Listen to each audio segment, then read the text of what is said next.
Bueno, pues empezamos ya, si os parece. Buenas tardes a todos. Eduardo Brenes, trabajo para la compañía Sonic Wall y bueno, pues ayuda a compañías a mitigar su exposición al riesgo en ciberseguridad.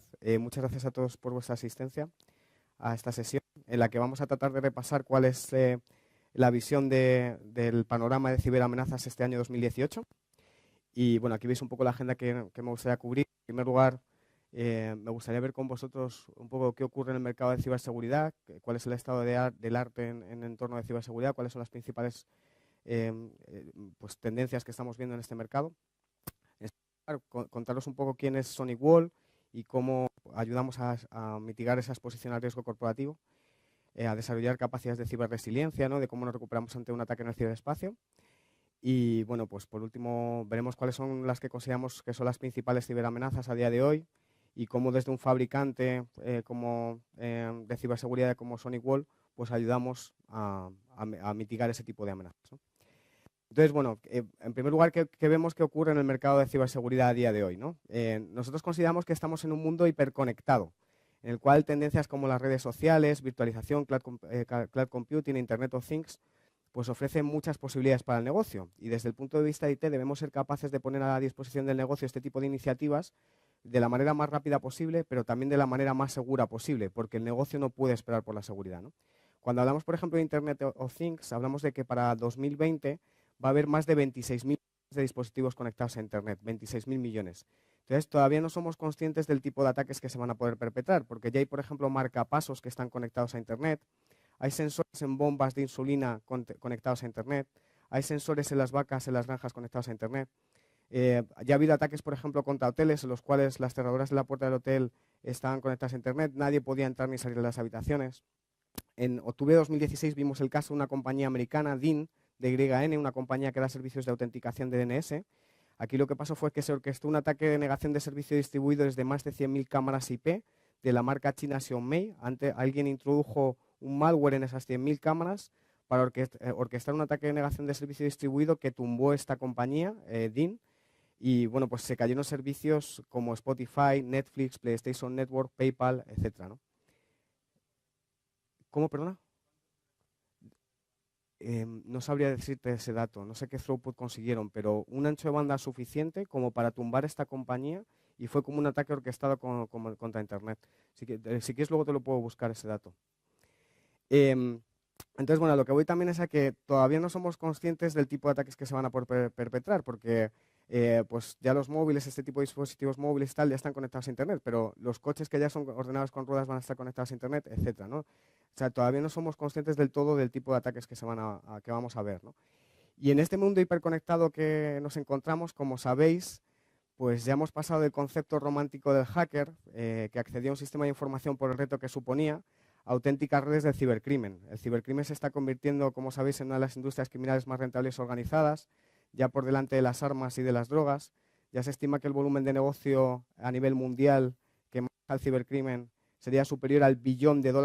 Para que nos hagamos una idea, el Producto Interior Bruto de España es algo superior al $1 billón. Es decir, es como si todos aquí en España nos dedicáramos a esto del cibercrimen, nos dedicáramos a atacar al resto del mundo y viviéramos de eso. Ese es nuestro Producto Interior Bruto, ¿no? No sé si habéis oído hablar, por ejemplo, de Hackerville. Hackerville es una localidad que hay en Rumanía en la que jóvenes entre 20 y 30 años se pasean en coches de alta gama, relojes, joyas, cuando no tienen ninguna actividad económica reconocida. Es porque se dedican a esto del cibercrimen, ¿no? Allí, pues, como sabéis, en Rumanía, en los países del este, se han especializado mucho en temas de ransomware, que luego veremos más en detalle, ¿no? Entonces, todos los días vemos en los periódicos y en el telediario noticias relacionadas con esto, ¿no? El año pasado, por ejemplo, fue muy intensivo en este tipo de ataques de ransomware. El 12 de mayo de 2017 tuvimos WannaCry, el 27 de junio tuvimos Petya y NotPetya, el 24 de octubre tuvimos BadRabbit, una cadencia de ataques muy fuerte que pues también ha despertado muchas conciencias, ¿no? A mí hay muchos ejemplos que me gusta mucho el ejemplo de Target, no sé si lo conocíais. Target es la segunda cadena de tiendas más grande de Estados Unidos. Aquí lo que pasó fue que un chico ruso de 17 años desarrolló un troyano que vendió una empresa de cibercrimen. Lo llamo empresa porque son prácticamente estructuras empresariales, están financiadas, tienen sus distintos departamentos, como sabéis. Y introdujeron este troyano a través de un USB en un terminal de punto de venta, en un TPV de Target. Con esto se hicieron con los datos de miles de clientes, datos de tarjetas de crédito, etcétera. claro, los beneficios de la compañía cayeron un 34% en un año, porque se empezaron a enfrentar contra cientos de demandas civiles de usuarios que pues, se filtraron esa información. Y dimitió el CEO de la compañía, el Chief Information Officer, y posteriormente el CEO, el Chief Executive Officer. Es decir, que un adolescente ruso de 17 años hace que se tambalee una compañía del tamaño de Target, ¿no? La segunda cadena de tiendas más grande de Estados Unidos. Hay otro caso que me gusta mucho especialmente porque trasciende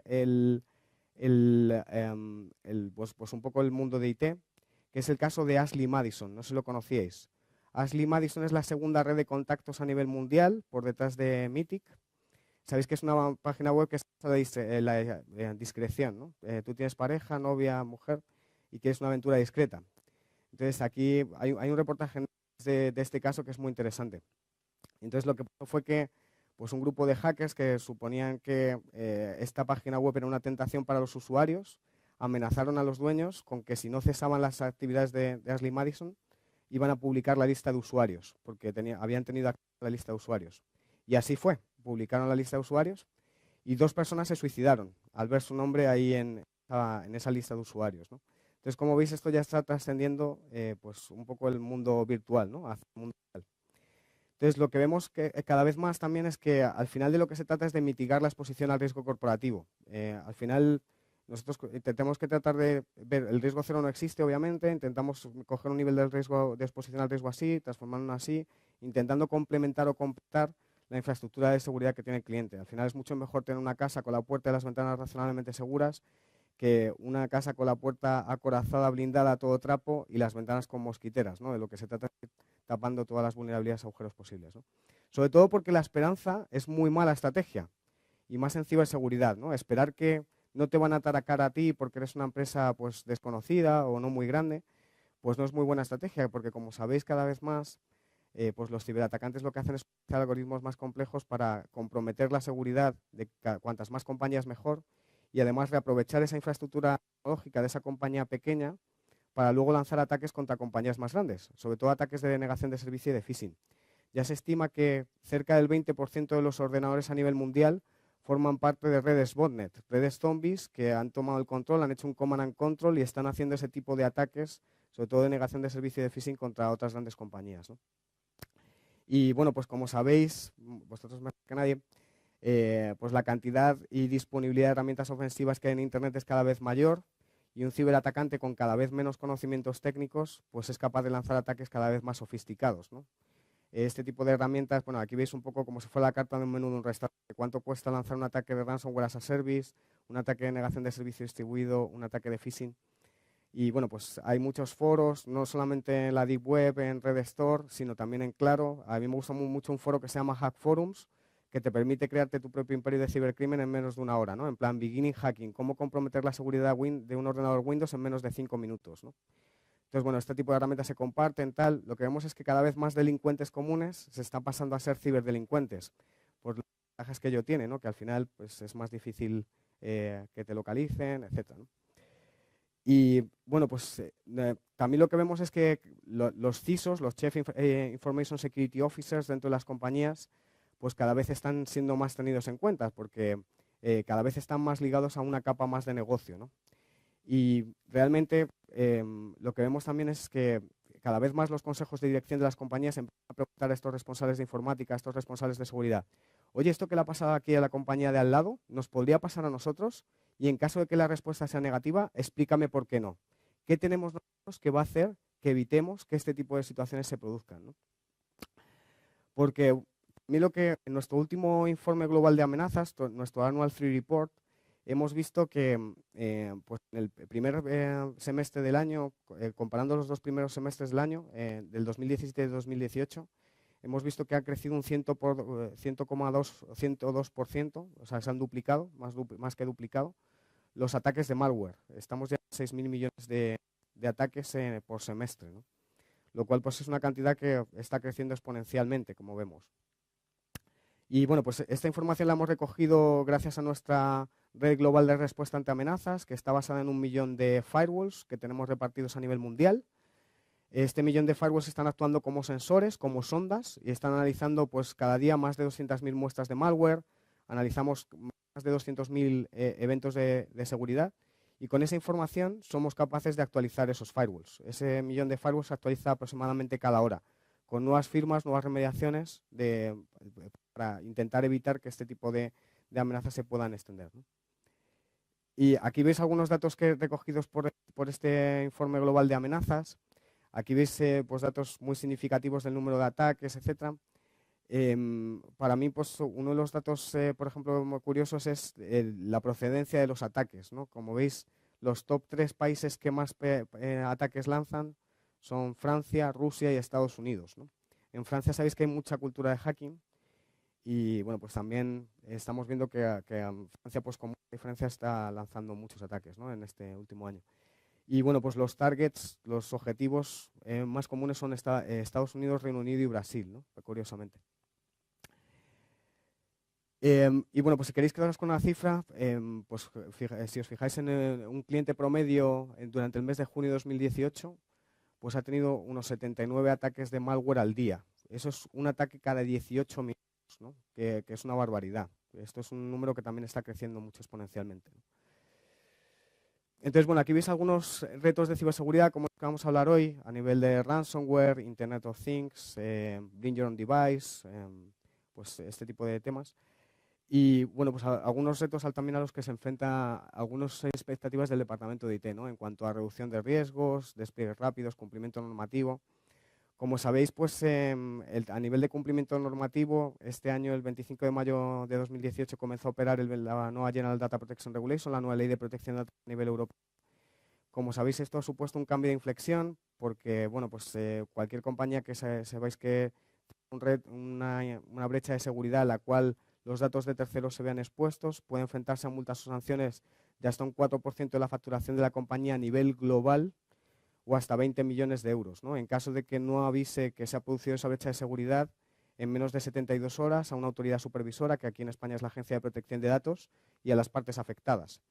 Entonces, bueno, eso yo creo que va a ser un punto de inflexión también muy fuerte y, bueno, pues estamos viendo que cada vez más las compañías pues tienen que nombrar su DPO, su Data Protection Officer. Eso pues va también a generar, yo creo que muchos puestos en ese entorno y tiene que implementar una serie de medidas de ciberseguridad para evitar que este tipo de situaciones se produzcan, ¿no? Entonces, aquí veis un poco el mapeo que hemos hecho también en SonyWall de los principales artículos, los requerimientos, el fase del ciclo de vida de cumplimiento de GDPR y, bueno, pues cómo con SonyWall podemos ayudar al cumplimiento normativo de esta ley, ¿no? Y bueno, pues aquí veis también otras necesidades o requerimientos que vemos en los clientes. Muchas veces vemos que hay una carencia de visibilidad y control de qué aplicaciones hay corriendo por la red, qué usuarios están utilizando qué aplicaciones. Y muchas veces cuando se ven las potencias de este tipo de soluciones es cuando lo dejamos este equipo, un firewall de próxima generación, en un port mirror, escuchando tráfico, y transcurridas 2 semanas pues hacemos un informe, ¿no? Entonces, muchas veces el cliente se sorprende y dice, joder, pues no sabía que tenía aquí un tío que tiene un emule instalado, se está bajando aquí las 7 temporadas de Juego de Tronos. Y tengo aquí otro que está con el Netflix todo el día, ¿no? Pues eso no puede ser porque está afectando la eficiencia y la productividad del resto de los empleados, ¿no? Esto nos pasó también en una empresa joven, que les iba el RP, el CRM muy lento, no sabían muy bien por qué era. Y bueno, era porque todos los chicos cuando llegaban por las mañanas se ponían los cascos, pum, el Spotify les está comiendo el 30% del ancho de banda, ¿no? Esto es lo que no puede ser, que al final se esté afectando la eficiencia y la productividad del resto de los empleados, pues porque se esté utilizando la red y las aplicaciones que no son corporativas, ¿no? Entonces, nosotros hacemos un control granular de, por ejemplo, de más de 4.000 aplicaciones. Podemos permitir, por ejemplo, que el departamento de marketing pueda utilizar Facebook, porque es una herramienta para su día a día, para lanzar la campaña de marketing viral, pero evitar que el resto de usuarios, por ejemplo, pueda subir fotos o vídeos a Facebook, que es lo que realmente consume ancho de banda, o que pueda utilizar juegos sociales dentro de Facebook. O para que os hagáis una idea, simplemente podemos bloquear el botón de me gusta de Facebook. No va a ser que un usuario le dé a me gusta donde no tiene que darle, ¿no? Claro, tenemos clientes que nos dicen, claro, pero es que yo desde el departamento de IT no soy quien para decidir si mis usuarios pueden no utilizar Facebook. Y decimos, vale, pues puedes hacer una cosa que es asignar un ancho de banda muy bajito a Facebook y el propio usuario, con su experiencia de usuario, pues ya decidirá conectarse a Facebook en casa, ¿no? O hacerlo por grupo de usuarios, pues estos grupos de usuarios sí o estos no, o por usos horarios. A partir de las 6 le dejo a la gente que se conecta al Facebook, ¿no? Pues anular de más de 4.000 aplicaciones, que os he puesto el ejemplo con Facebook, pues es muy interesante, porque es una forma de tener una visibilidad y una inteligencia de qué es lo que está pasando realmente en mi red, qué usuarios están utilizando qué aplicaciones, etc. Bueno, pues SonicWall es un fabricante que tiene 27 años de historia, tenemos más de 290 patentes, presencia en más de 215 países, el origen de la compañía es americano. Hemos estado 4 años dentro de la estructura de EMC. Sabéis que bueno, Michael Dell cuando compró EMC, que ha sido la mayor compra del sector tecnológico, 67.000 millones de dólares, más del doble de lo que pagó HP por Compaq en 2001, que pagó 25.000. Bueno, pues Michael Dell decidió que recuperásemos cierta autonomía y bueno, pues seguimos muy ligados a Dell con un contrato de OEM por el cual Dell sigue comercializando las soluciones de SonicWall y seguimos ahí en la Federación de Compañías de Dell también, aunque hemos recuperado esa autonomía, ¿no? Como decía, pues hemos tenido más de 3 millones de firewalls a nivel mundial, 1 millón de firewalls siguen vivos y están alimentando la red global de respuesta ante amenazas, pero en lo que es a nivel de market share, claro, el origen de la compañía es más de compañía más small and medium, compañías más pequeñas y medianas, y hemos ido creciendo el entorno de cliente al que nos dirigimos, ¿no? Entonces, en firewalls entre 500 y 1.500 dólares somos el proveedor número 1 a nivel mundial, tenemos un 32% de market share. En firewalls entre 1.500 y 5.000 dólares tenemos un 17% de market share. Cada vez estamos más creciendo el entorno de compañía al que nos dirigimos, ¿no? Para estar más en entorno enterprise, ¿no? Entonces, bueno, nosotros nos hemos centrado mucho en este tipo de amenazas avanzadas que veis aquí, pues temas de ransomware. Cada vez vemos más que hay malware tipo fileless, que no está basada en un fichero. Esto lo estamos viendo mucho a nivel de tendencia en temas de cryptojacking, en temas de minería de criptomonedas, ¿no? Ahora hay muchos ataques de estos de cryptojacking que son capaces de envenenar una página web, pero sin infectar del todo a la máquina, tomar el control de esa máquina para hacer minería de criptomonedas y utilizando también trucos muy interesantes como desactivar o desinstalar otra herramienta de minería que pueda haber en esa máquina para que sea competencia, desinstalar la aplicación y instalar esta aplicación de minería. Esconder, por ejemplo, el wallet, la cartera de criptomonedas, para luego ser capaz de acceder a ella. O sea, la verdad que estamos viendo ataques muy sofisticados en temas de cryptojacking también. Es un entorno curioso. Y eso que fijaos que el tema de las criptomonedas se ha producido una devaluación bastante fuerte, pero aún así sigue siendo un negocio muy lucrativo y muy rentable. Entonces estamos viendo ahí muchos ataques en ese entorno.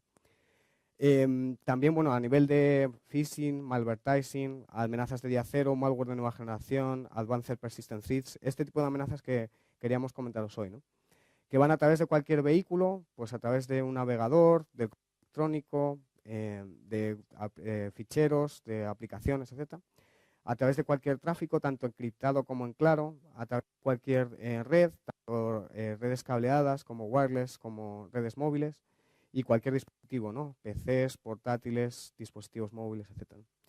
Y bueno, pues con este tipo de componentes críticos, que es en los que también nos focalizamos, ¿no? El inspeccionar todo el tráfico encriptado, que como veréis ahora es muy importante, temas de machine learning, deep learning, inteligencia artificial, detección de amenazas de día cero, malware de nueva generación, malware recién cocinado. Disponemos de un sandbox que ahora os comentaré también multimotor, que es capaz de identificar pues eso, que subir ese fichero a la nube y hasta que no haya un veredicto sobre ese fichero no dejarlo entrar dentro de la red. Bueno, pues soluciones de CASB, de Security Broker, que cada vez, como veis, están también más de moda. Seguridad del endpoint, tenemos también una solución de endpoint, etcétera, ¿no? Es un poco lo que quería ver, ¿no? Bueno, a nivel de clientes nos va muy bien, por ejemplo, en entornos de colegios y centros de estudio. Ahí sabéis que desgraciadamente con todos los casos de ciberacoso y ciberbullying, y por culpa invigilando, la culpa para el que vigila, el profesor y en última instancia el jefe de estudios del centro es responsable de lo que está pasando dentro del aula. Entonces, para temas de control parental, evaluar que los niños no se conecten a páginas de juego, sexo, evaluar qué aplicaciones hay corriendo dentro del aula, dentro del colegio, es un entorno muy natural para nosotros. Ahí tenemos muchas referencias en muchos casos de éxito. En entornos, por ejemplo, de retail, en los que hay una sede central y muchas delegaciones, muchas tiendas. Ahí tenemos referencias como Benetton, más de 400 tiendas en España, la cadena de jugueterías Poli, la cadena de videojuegos Game, la cadena de joyerías 150, la red de tiendas de Telefónica Movistar. Ahí tenemos muchas referencias. En administración pública, veis que aplica el Esquema Nacional de Seguridad. Aquellos organismos de la administración pública que tienen una categoría alta a nivel de perímetro seguro, pues tienen que tener 2 barreras de firewall perimetral y ambas tienen que ser de distinto fabricante para incorporar un grado de protección adicional. Esto es algo que estamos viendo que se está convirtiendo en una buena práctica de la industria, el tener dos barreras de firewall perimetral y que cada una sea de un fabricante para incorporar ese grado de protección adicional, ¿no? Pues ahí es otro entorno también muy natural para nosotros. Bueno, empresas de industria, tenemos clientes como Acciona, Honeywell, seguros, por ejemplo, pues Seguros Pelayo, Ibermutuamur, etc., ¿no? Al final, pues todo tipo de clientes tienen necesidades vinculadas a este entorno de ciberseguridad, ¿no? Y bueno, vamos a ver un poco cuáles creemos que son las principales ciberamenazas a día de hoy. Muchas veces vamos a clientes y les preguntamos si actualmente están inspeccionando el tráfico HTTPS y muchas veces ni siquiera saben contestar, ¿no? Cuando al final, a día de hoy, todo es HTTPS. Google, Salesforce, LinkedIn, YouTube, todo es HTTPS. Es decir, que está cifrado con SSL, con Secure Socket Layer, este protocolo que garantiza las comunicaciones seguras sobre Internet, ¿no? Entonces, al final no se puede proteger lo que no se puede ver.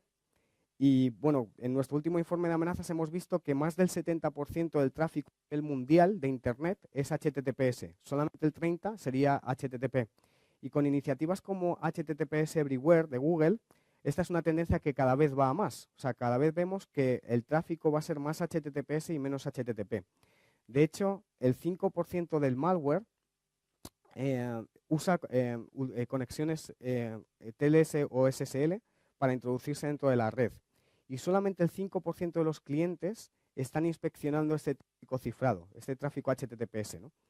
Entonces, claro, en el ejemplo tradicional, yo sí sé que una compañía no está analizando y desencriptando este tráfico HTTPS, pues puedo tener un 100% de efectividad de tunelizar una amenaza a través de un canal cifrado. Imaginaos este ejemplo, ¿no? Con un poquito de ingeniería social, yo abro la dirección de correo electrónico personal, el Gmail o el Yahoo de un usuario, que es HTTPS. Con otro poquito de ingeniería social, se lo mando desde un remitente que sea confiable y algo que sea interesante para él, ¿no? Pues si le gustan los coches, pues algo de coches, lo que sea, ¿no?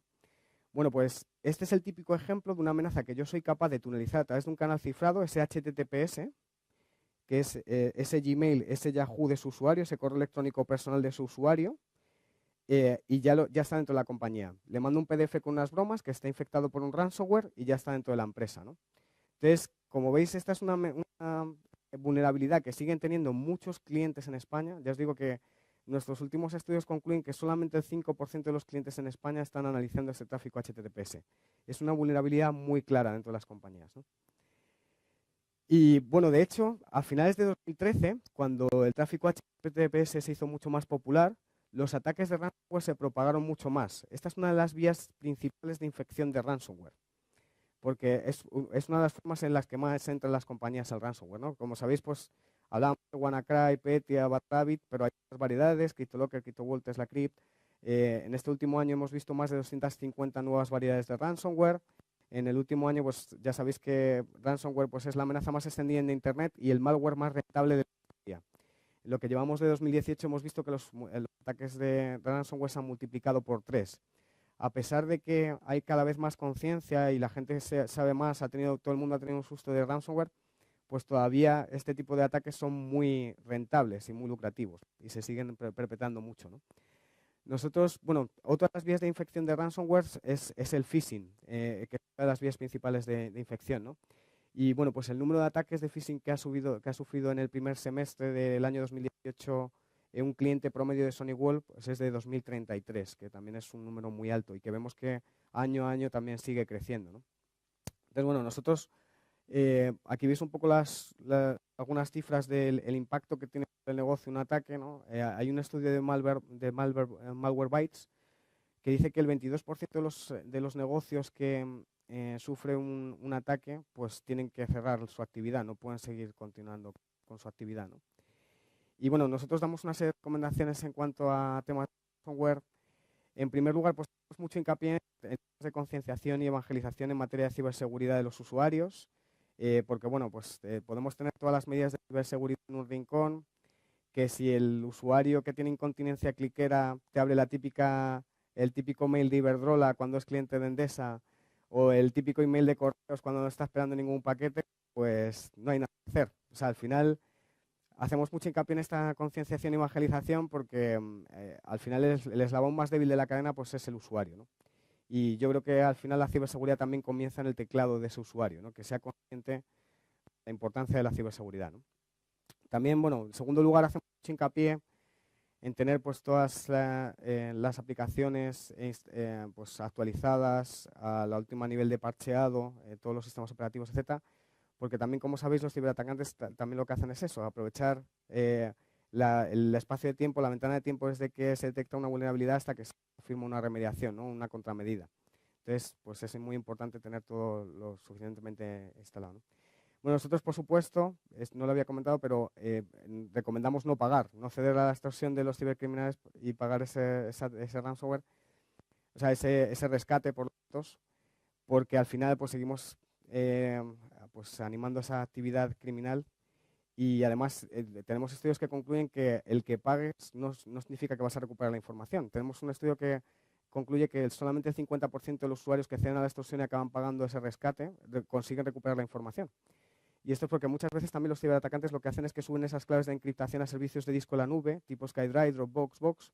Cuando este tipo de compañías se dan cuenta que se están utilizando esos servicios de disco en la nube para guardar esas claves de encriptación, borran esas cuentas.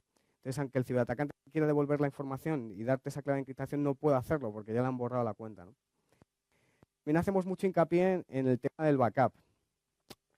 Aunque lo importante del backup es el restore, es la restauración de los datos. Y hemos visto muchos clientes también que han restaurado de un backup que ya estaba infectado con anterioridad y han vuelto a propagar el malware. De la importancia de identificar quién ha sido el paciente cero que se ha infectado dentro de la organización y limpiar todo el rastro que ha dejado ese malware dentro de la organización, ¿no? Y bueno, por último, nosotros confiamos en un modelo de seguridad basado en capas, de manera que cada capa opere en una fase distinta del ataque y que todas las capas tengan que ser trasvasadas para que el ataque sea satisfactorio. O sea, al final vamos aplicando distintas capas de seguridad para intentar mitigar esa exposición al riesgo, ¿no? Y bloquear esa amenaza, ¿no? En primer lugar, pues como veis, aplicamos todos los servicios de seguridad que se implementan en un firewall de próxima generación. Como sabéis, pues un firewall de próxima generación, según Gartner, hace pues ese control y esa visibilidad de aplicaciones que comentábamos antes y esta parte de desencriptación de tráfico SSL, ¿no? De evaluar ese tráfico HTTPS. Pero además se incorpora una serie de servicios adicionales, ¿no? Como son de antivirus en el gateway, de anti-spyware, URL filtering, IPS, etcétera, ¿no? Todos esos servicios de seguridad, ¿no? En el ejemplo, el típico ejemplo es de un usuario que está navegando por Internet, que intenta visitar una página web que él considera lícita, pero que realmente está comprometida. Entonces esa página web genera un exploit que lanza una petición de malware contra un host de malware y que hace que ese malware se descargue. Pues para evitar que ese ataque sea satisfactorio, pues vamos aplicando distintas capas de seguridad, como decía, ¿no? Entonces, para evitar que ese usuario pueda visitar esa página web que él considera lícita pero que está comprometida, pues actuaría nuestro servicio de URL filtering, una serie de filtrado web, que además tenemos un cliente que se puede instalar en el PC del usuario, de manera que se le apliquen las mismas reglas de filtrado a ese usuario cuando está dentro del perímetro de la oficina que cuando está fuera. Imaginaos el típico comercial, ¿no? Que cuando está dentro de la oficina, dentro del perímetro, pues se le aplican unas reglas de filtrado, pero cuando está fuera, está en un hotel, se descarga el bicho y cuando viene a la oficina, pues te mete el bicho, ¿no?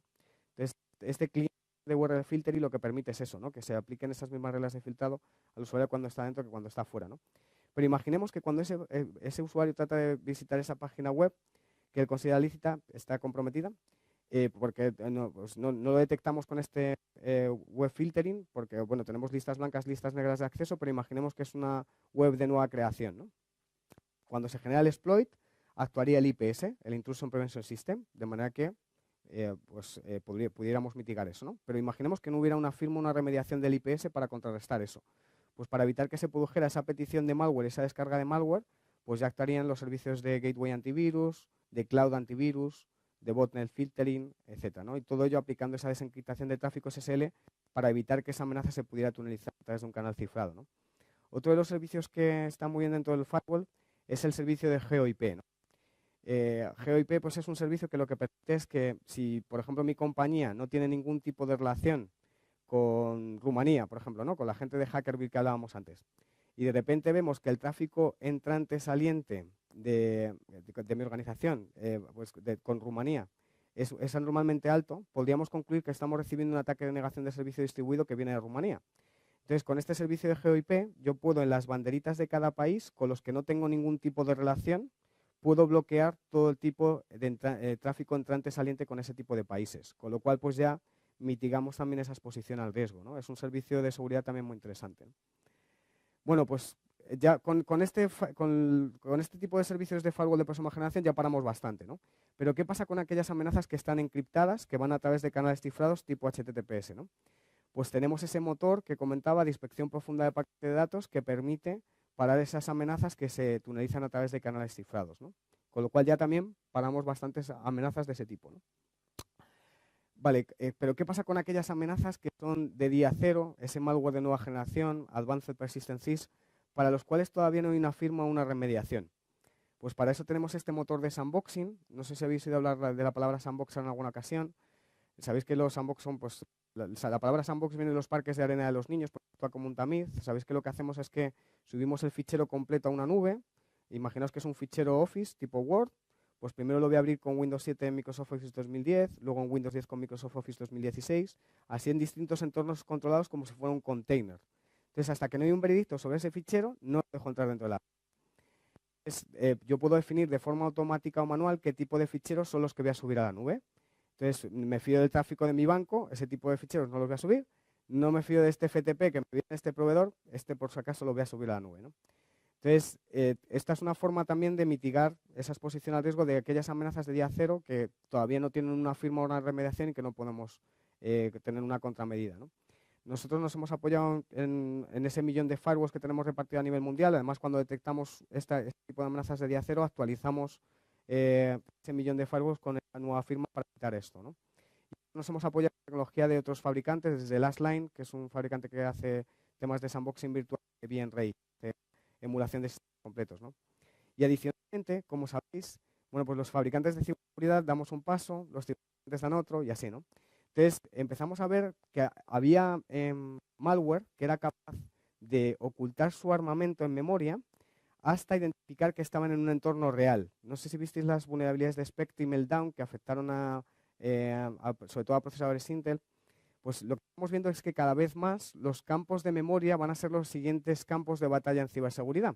Porque hay malware que es eso, que es capaz de ocultar su armamento, porque pueden ver que están en un entorno de sandboxing y hasta que no están en el entorno real no actúan, ¿no? Entonces, hemos sacado este motor adicional dentro de la parte de sandboxing, esto que veis aquí de RTDMI, Real Time Deep Memory Inspection, em, que tiene esta capacidad de evaluar esas amenazas que permanecen latentes en memoria para que no actúen, ¿no? Y bueno, pues además, adicionalmente, tenemos una licencia de cliente de endpoint que está basada en SentinelOne. SentinelOne, no sé si lo conocéis, es un anti-malware de próxima generación que frente a los antivirus tradicionales basados en firmas o en remediaciones, lo que hacen este tipo de anti-malwares de próxima generación lo que hacen es que analizan el código con el que está escrito un fichero y solamente por cómo está escrito el código de ese fichero son capaces de interpretar si se trata de un malware o no. Son sistemas que aprovechan pues inteligencia artificial, machine learning, van aprendiendo con la experiencia.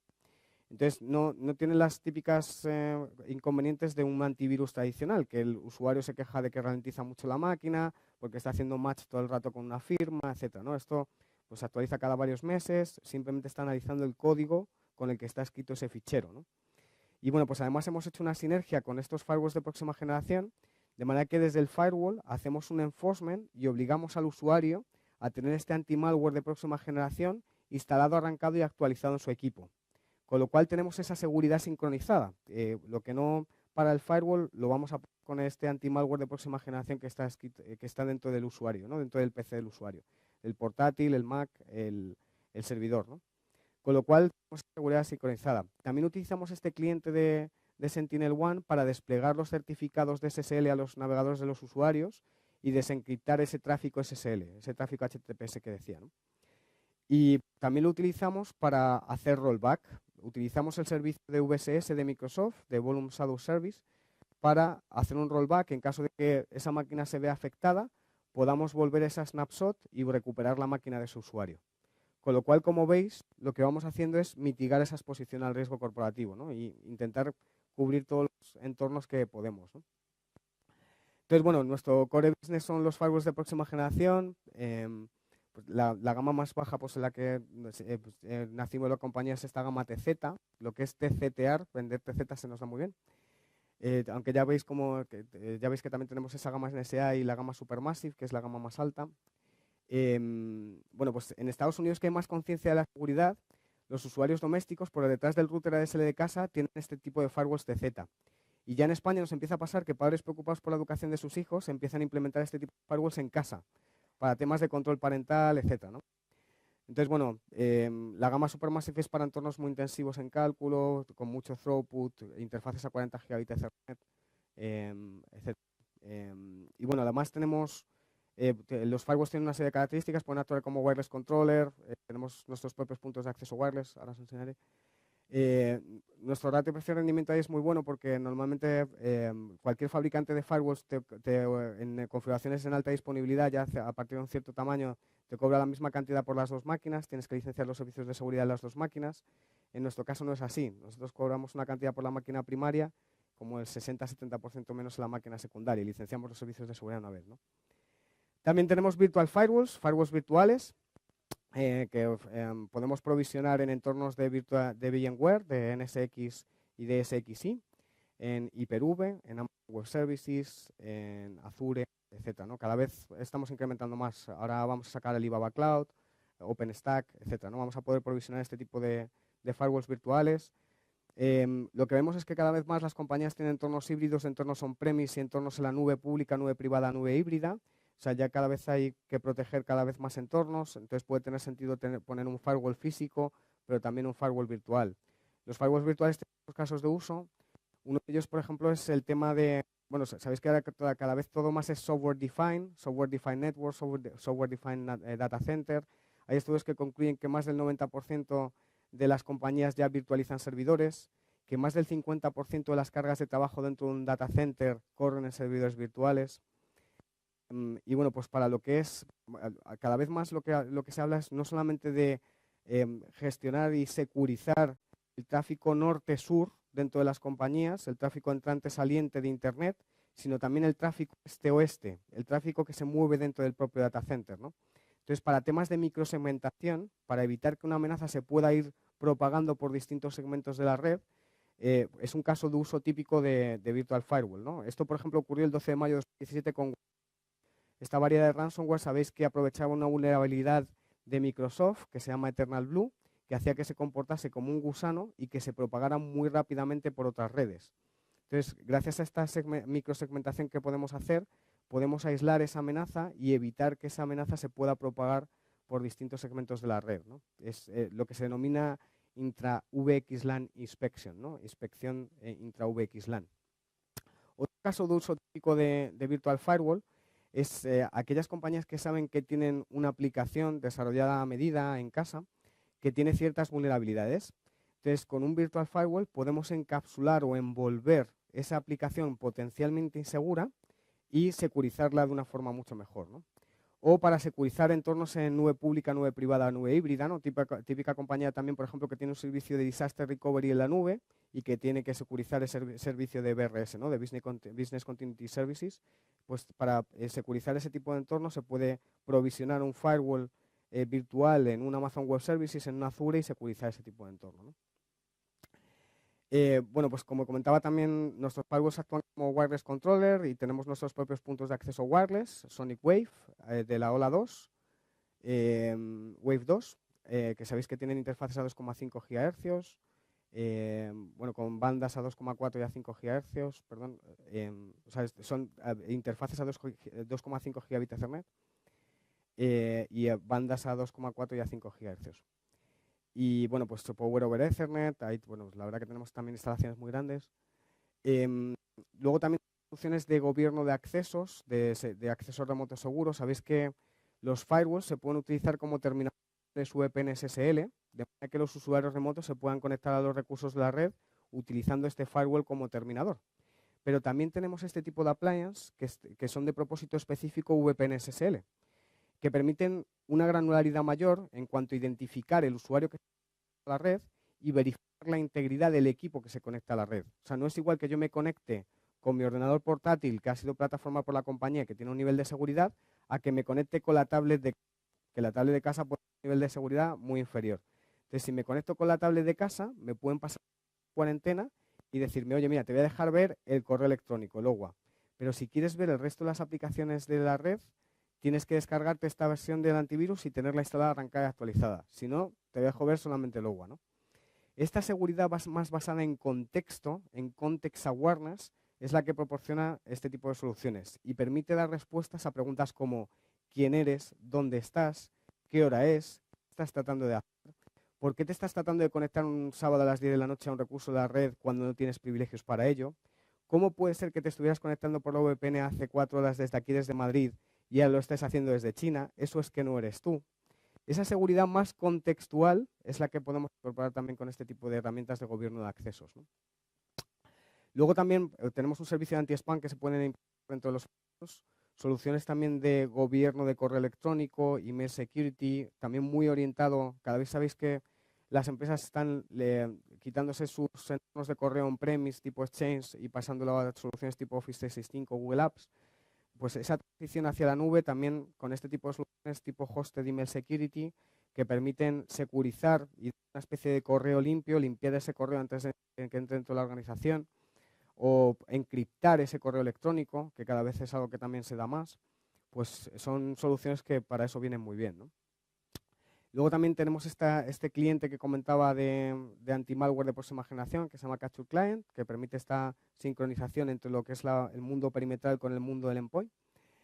Y tenemos una solución de gestión que se llama Capture Security Center, que te permite pues, informes, una gestión unificada de todo el entorno. Pues voy a desplegar a todos los equipos pues, una nueva versión de firmware, voy a desplegar una nueva regla de firewall a todo el entorno, gestionar pues esos firewalls, sacar informes, pues mira, esto es lo que está pasando en la red en el último mes.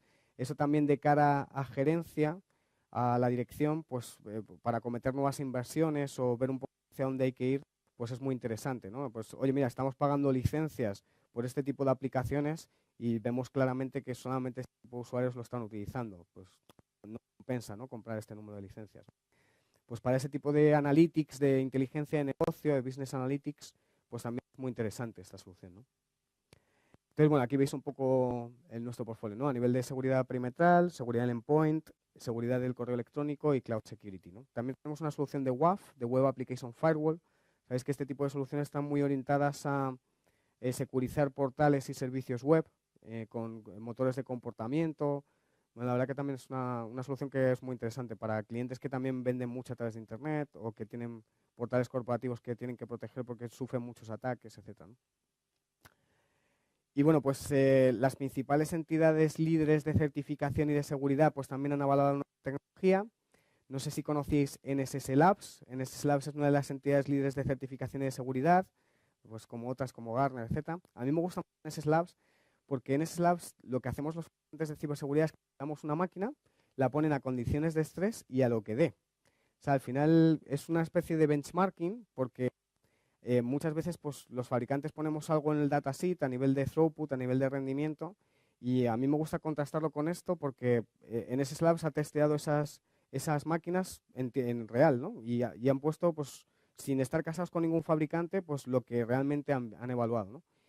Durante 6 años hemos aparecido en el cuadrante recomendado de NSS Labs. Este año 2018 pues, tuvimos uno de los más premiados con un 98,8% de efectividad y pues con el segundo mejor TCO, coste total de la propiedad, con $4 por mega protegido, ¿no? Que está fenomenal. Tu ratio precio-rendimiento suele ser muy bueno, la verdad.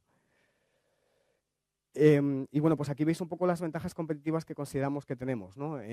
Una de las ventajas que yo veo es esta red global de respuesta a amenazas basada en más de 1 millón de firewalls.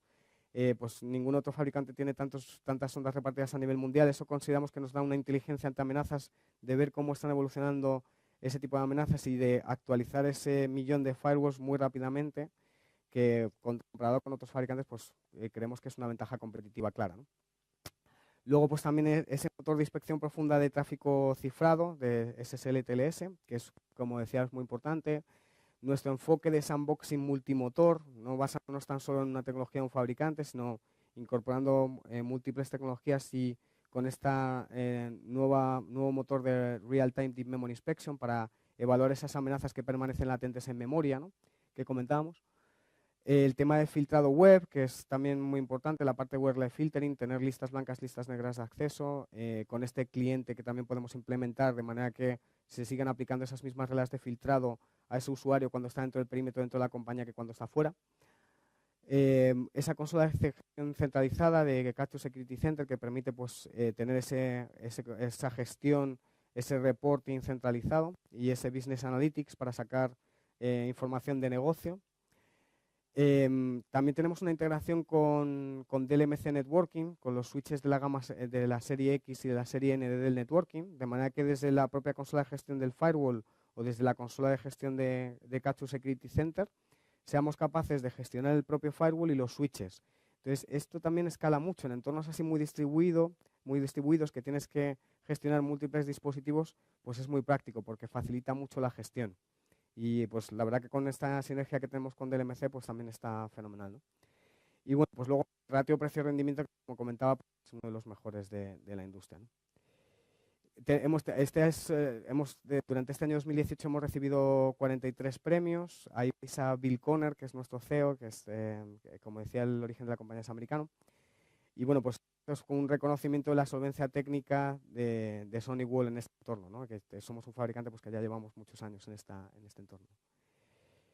Y bueno, pues hasta aquí la presentación de hoy. No quería enrollarme mucho más, simplemente para que tuvierais esta visión de ciberamenazas, que vierais un poco el enfoque que le damos desde los fabricantes de ciberseguridad a este tipo de entorno, que espero que os haya servido de utilidad y que, bueno, pues que hayáis cogido ideas.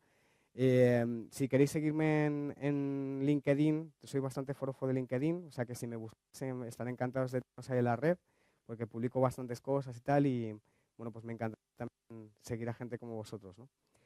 Y nada, pues muchísimas gracias por vuestra atención y por vuestro tiempo, y bueno, pues ahí tenéis mi dirección de correo electrónico, así que encantado de atenderos para lo que necesitéis. Muchas gracias por todo.